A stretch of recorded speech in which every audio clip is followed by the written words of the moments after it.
Quer falar de Operação Prato? Vamos falar de Operação Prato aí pra galera? Operação Prato Operação Prato, eu ia perguntar, é o fenômeno ufológico mais famoso do mundo?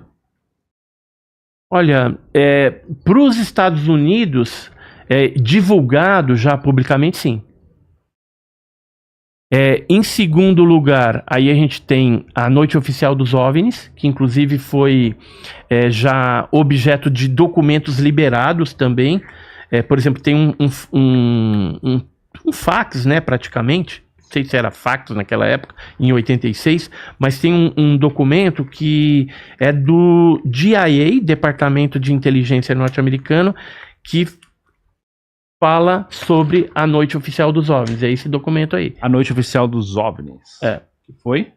86. 19. Então, tem aqui em cima. Brasília, tananã, Rio de Janeiro, tá. 3 diferentes tipos de sistemas de radares nos fazem acreditar que alguma coisa sobrevoou o Brasil na noite de 19 de maio de 86. Isso. Aqui cita o Osiris Silva, cita a galera toda, e é tipo um resumo do que aconteceu na Noite Oficial dos OVNIs. Mas, assim, a Operação Prato, ela foi mais famosa por conta do envolvimento americano e por conta da quantidade de registros cinefotográficos que foram feitos. Embora isso nunca veio a público. Mas a Operação Prato é o mais famoso do mundo. Tipo, mesmo os americanos consideram que aqui, esse evento no Brasil supera, digamos assim. Já que teve sobreviventes, né? Teve pessoas que tiveram um contato imediato com alienígenas e atestam isso até hoje. Eles foram, muitas pessoas, muitos ribeirinhos, né, naquela época, foram atacados por essas luzes, né, que invadiram, né, ali o espaço aéreo do norte do nosso país, né, inicialmente no Pará, depois foi para o Maranhão, aliás, inicialmente no Maranhão, né, primeiro. Depois, porque foi a Ilha dos Caranguejos, tal, Maranhão, aquela região, depois foi para o Pará e depois para o Amazonas. Né? E assim, teve um envolvimento, então, quando começa a aparecer essas coisas, começa a aparecer umas coisas estranhas, um delegado de uma das cidadezinhas, ele vai atrás do pessoal do CONAR, que chama, entendeu? E aí ele vai lá desesperado, porque a população tá ficando desesperada, o pessoal não consegue dormir e tal. As luzes, elas vêm, aí quando a luz chega na pessoa, as pessoas ficam paralisadas. Aí, às vezes, ela fazia uma marquinha assim, ó, porque ficou conhecido como chupa-chupa, né? Por quê?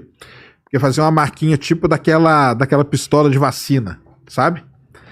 Então, o cara esse delegado, ele fica meio... Tipo assim, ele fica meio desesperado, e aí ele vai atrás do pessoal do CONAR. E aí o pessoal da aeronáutica monta, né, a tal da famosa operação, que na verdade eram pouquíssimas pessoas, né? 25 militares. 25, eram, né? 5 equipes Essa daqui de foi 5. Essa aí é a foto mais famosa que tem dessa mulher. Isso aí é o chupa-chupa. Sobrevivente, né? O chupa-chupa é por causa dessa marca que ele deixava aí, ó. Tá vendo? Que parece aquela pistola de vacina, né? E aí a aeronáutica monta esses 5 grupos de 5 pessoas. Eram poucas pessoas, na verdade, envolvidas. Ou seja, atuando em turno eram só 5, né? Que é muito pouco, né? Eram grupos de 5 em 5. Que faziam vigílias, né, na região de Colares, Viseu, várias regiões ali. Toda aquela região ali. Nessa região aqui também eles fizeram, uma região que eu ainda não fui, que fica em São Domingos do Capim, no Paraná, ou no Pará, onde teve pouso dos objetos. Isso aqui é material da aeronáutica, tá? Da época. E em alguns lugares teve essas marcas. Você já viu, né, Sérgio? Já vi. Aí o que acontece? Ficou muito famosa porque começa a ter o envolvimento da aeronáutica, dura um pouco tempo, né? Mas aí entra em cena um cara, um comandante, né? Coronel, né? O que ele é? Coronel, né? O que ele era? Ele era capitão, Capitão. Na época. Capitão Irangê. Holanda. E ele, cara... Esse cara aqui, esse cara aqui é o capitão. Esse cara aí fica muito famoso. É onde entra a galera da revista UFO. Antes de chamar até a revista UFO, né? Que eles entram na parada porque o Gevaer vai lá e conversa com esse cara aí. Em 97, 1997. O americano? Não. Não, com esse militar aqui, o Irangê. Isso, ó. Esse aqui era agente da CIA. 97, infiltrado. O Urangi tá conversando com esse americano aqui. Então, esse aí era um infiltrado da CIA, que inclusive teve em outros casos também. Esse cara chamava Bob Pratt.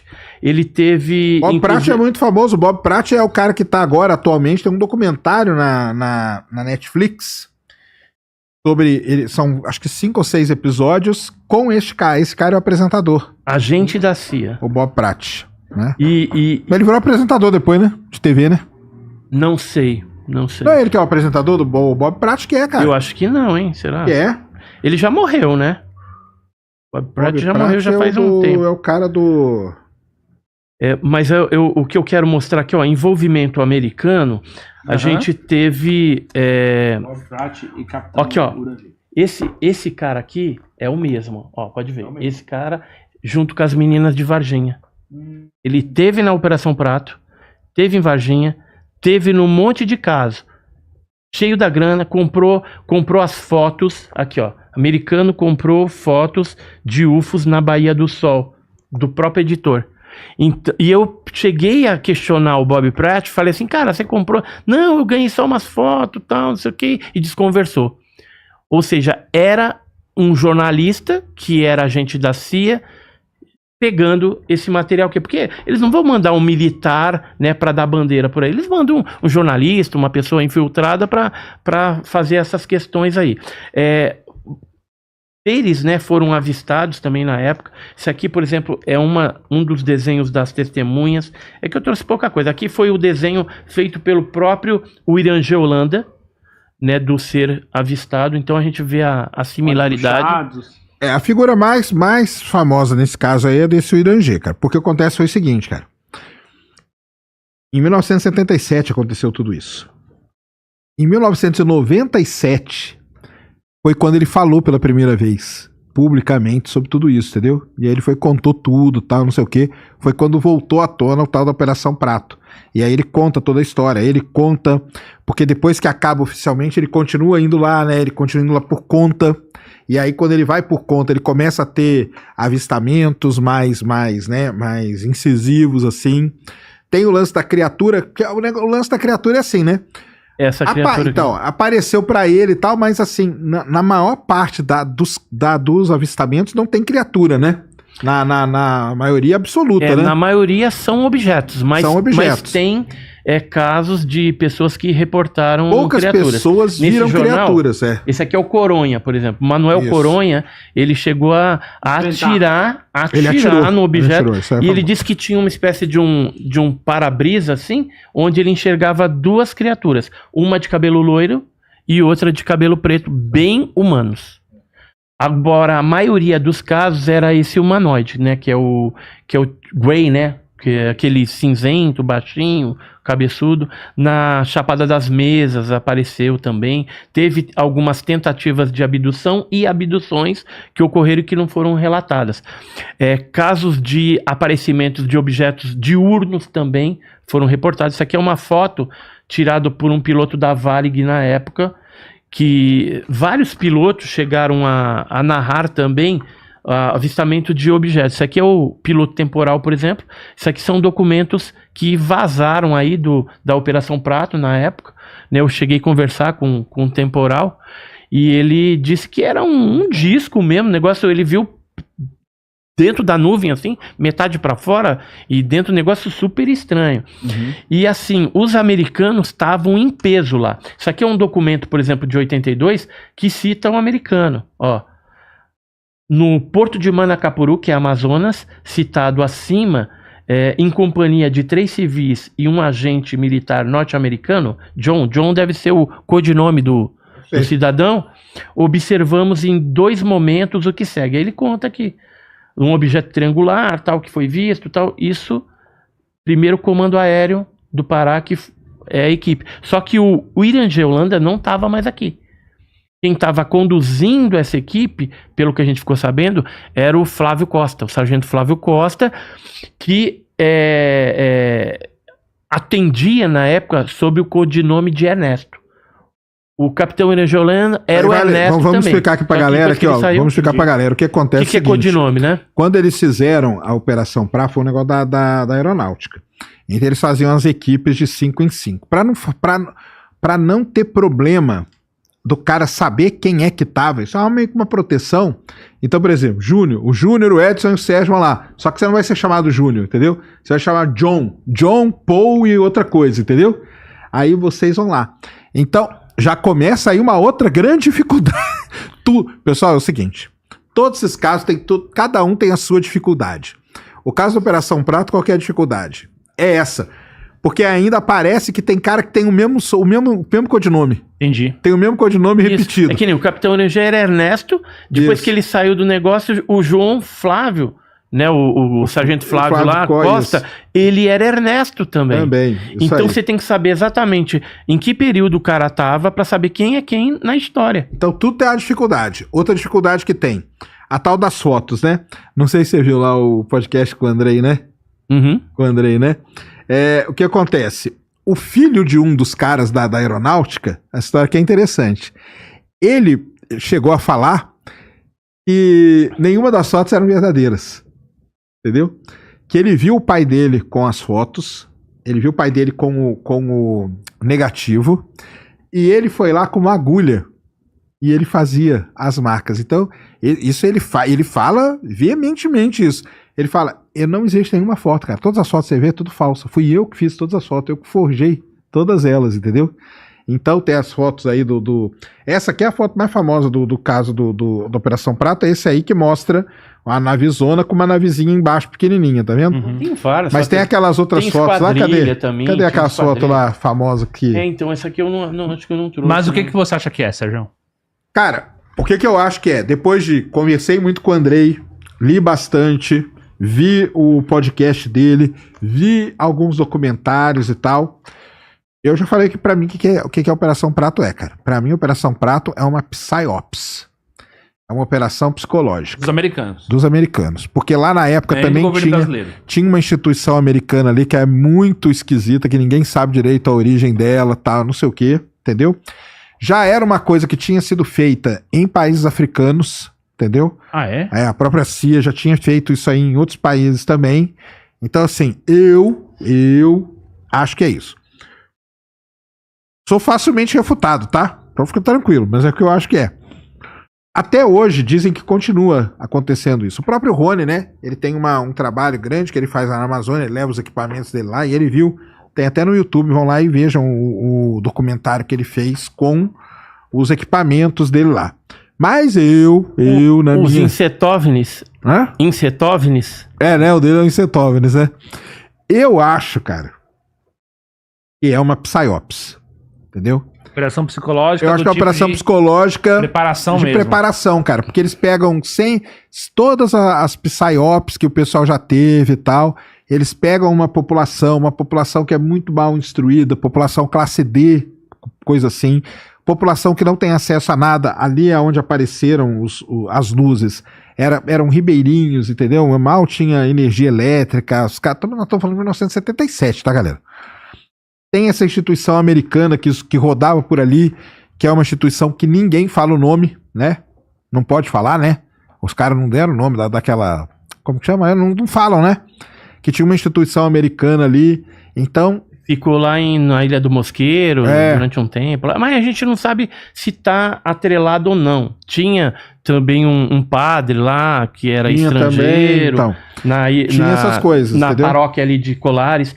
Mas é assim, eu penso, aí eu já vou colocar meu contraponto aqui, que está relacionado sim ao fenômeno ufológico, porque os americanos entraram em peso nesse negócio. Tem uma situação em que foi o Daniel Rebisso que escreveu o livro Vampiros Extraterrestres na Amazônia, o primeiro livro sobre a Operação Prato, onde ele citou que uma determinada pessoa estava presente quando os militares da aeronáutica mostraram aqueles vídeos dentro do primeiro comando, dentro do primeiro comando aéreo lá do Pará.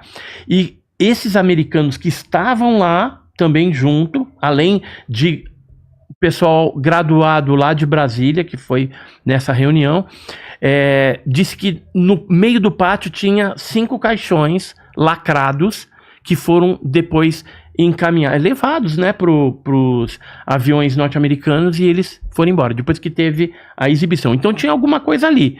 Ele não sabe o que era, essas pessoas que viram essa situação toda. Então acredito que tinha alguma coisa anômala realmente acontecendo naquela região, que teve o interesse, então, dos americanos. Esse cara aqui, ó, é o Hal Puthoff, ele é um físico que trabalhou no BAS, no Bigelow Aerospace, do Robert Bigelow, né, famosíssimo aí, e ele participou da AATP, que era uma equipe criada, que foi bancada pelo Pentágono, para mexer com metamateriais e ultramateriais de OVNIs, e o Bigelow foi incumbido de criar um local para armazenar esses fragmentos de OVNIs, esses metamateriais, e propor também uma aplicabilidade desse material. Então, por essas questões, eu acredito que alguma coisa estava acontecendo e tinha um interesse americano.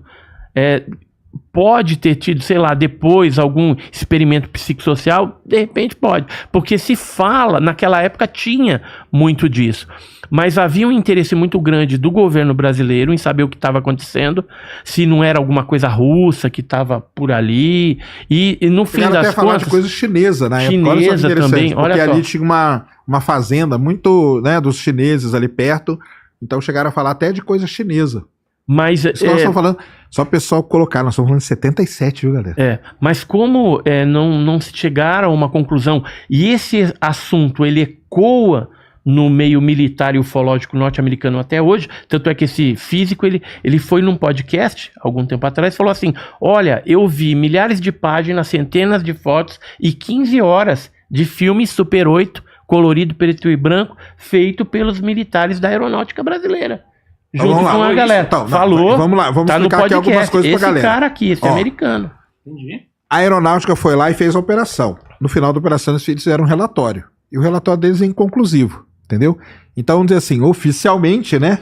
Pelo relatório deles ali, não é nada. Eles liberaram poucas páginas. Poucas páginas. Dá umas 200 páginas, só que foram milhares de páginas. Só que essas milhares de páginas não estão aqui. Não tá. O relatório do avistamento do Irangê, por exemplo, são 15 páginas e não tá nessa documentação. O depoimento do Manuel Coronha, também, que foi um monte de página, também não tá. Só tem um resuminho num determinado documento. Fora. Aí a gente precisa esperar isso aí para ver se libera. Exatamente. Entendeu? Se liberar alguma coisa lá, vai ser a maior prova, né, de que esse fato lá em Colares foi algo realmente ufológico que aconteceu. Você tem informações sobre as pessoas que foram vítimas e também que sobreviveram? Sim, eu tive em 2023 com a Aurora Fernandes, aquela da Marquinha, e o que eu descobri lá? Ela conversou com você? Isso, conversei. Ela foi até o hotel, né? Ela trabalha ainda como empregada doméstica. Lá. O pessoal que teve testemunha ali, muitos deles falam. Embora tenha uma pessoa só que não fala, né? Tem uns que cobram, né? Não, tem a senhorinha lá que ela tá... como que ela chama? A Silvia Amara. Silvia Amara, ela falou pra gente. Ela falou com você? Nós gravamos. Conversou com ela? Gravou? Gravamos.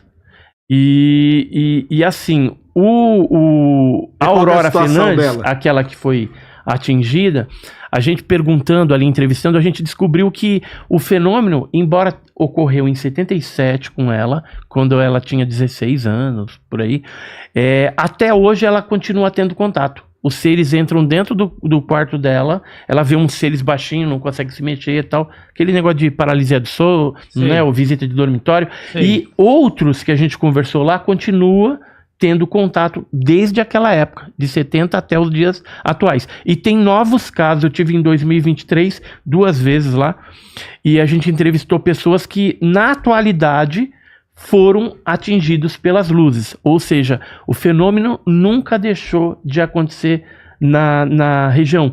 Isso é mais uma prova de que não é um experimento psicossocial, porque se o fenômeno continua insistente, na Ilha do Marajó também tem muito caso de objeto entrando e saindo dentro do mar, que é ali, naquela região. E assim, tem muitas pessoas que a gente não ficou sabendo nem do caso, que já morreram, alguns estão vivos ainda, e que se for para lá fazer uma expedição e entrevistar essa galera, tudo, vai se descobrir muita coisa. a respeito dessa coisa da Operação Prato. Mas eu acho que não está longe aí dos americanos liberarem alguma coisa para nós, e isso vai ser top, né? Vamos ver, porque liberaram lá os negócios do Kennedy, então existe a esperança de que em algum momento liberem todo esse material. Mas aí eu pergunto... É mais fácil liberar pesquisas da América Latina, do Brasil, sei lá, Bolívia, Argentina, do que liberar casos americanos mesmo, né? Que aí seria alguma coisa mais estratégica, mais de segurança nacional.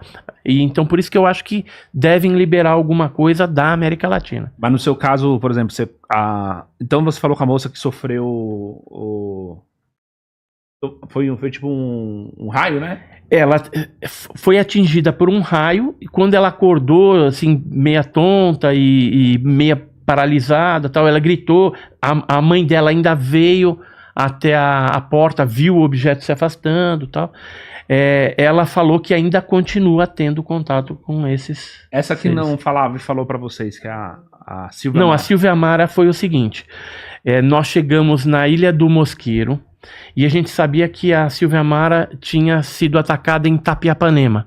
Aí nós fomos pra lá e conversando numa escola... a professora lá falou assim, você sabe o caso da Silvia Mara? A Silvia Mara foi atacada, perdeu o nenê, o marido também foi atacado, e ela mora aqui, na selva, né, morava num casebre e tal, e a gente foi lá. Aí a gente ficou meio escondido no mato, né, os homens, para não causar, e as mulheres foram lá, conversaram com ela, em certo momento lá, ela topou de sair para fora lá e dar uma entrevista pra gente. Aí saiu, cumprimentou todo mundo e a gente então perguntamos pra ela. Hoje ela vive assim meio isolada, você vê que ela tem alguns distúrbios, traumas que ficaram sequelas, né, dessa situação toda que aconteceu com ela. E não tem mais a mãe, antigamente ela morava com a mãe morreu na Covid, né, naquele isolamento social que teve, nesse problema. Uhum. E de certa forma ela confirmou, né, mostrou um negócio no pulso. Provavelmente ela foi implantada naquela época e sofreu essas sequelas. Essa é né? a que diz que botaram tipo um chip nela, né? Foi o caso mais dela e do Irangê, agressivo. Né? O Irangê também fala que ele foi implantado. Foi o caso mais agressivo da Operação Prato. Essa aqui, ó. Essa aqui é ela. Essa aqui tá ela e o marido. E o marido morreu, né? Aqui, ó. Sim. Disco voador, ataca tal. Pavor disco no mosqueiro. Voador, ataca a mulher. Isso. Pavor na Ilha do Mosqueiro. Isso. E aí ali embaixo tem uma cadela, que era a cadelinha Vitória, que foi atingida pelo raio também. Depois de um tempo, o cachorrinho morreu e ele parou de latir. Porque ele tava latindo muito, tava latindo. Aí os seres, esses, pareciam mergulhadores, tinham uma espécie de uma lanterna, assim, tipo um laser, né? Sabre de luz, né? E aí atingiu bem na cabeça da cadelinha Vitória. Isso é descrito lá nos jornais, tem livros que falam desses casos que ocorreram lá. É bem interessante. Se algum dia você tiver a oportunidade de ir para essa região, você vai ver assim que ainda o pessoal mantém aquela regionalidade, simplicidade, e eles falam desse chupa-chupa lá, porque o negócio nunca acabou. Eu peguei casos lá, por exemplo, em 2023, casos que ocorreram em 2021, 2022, 2023, então é bem doido o negócio.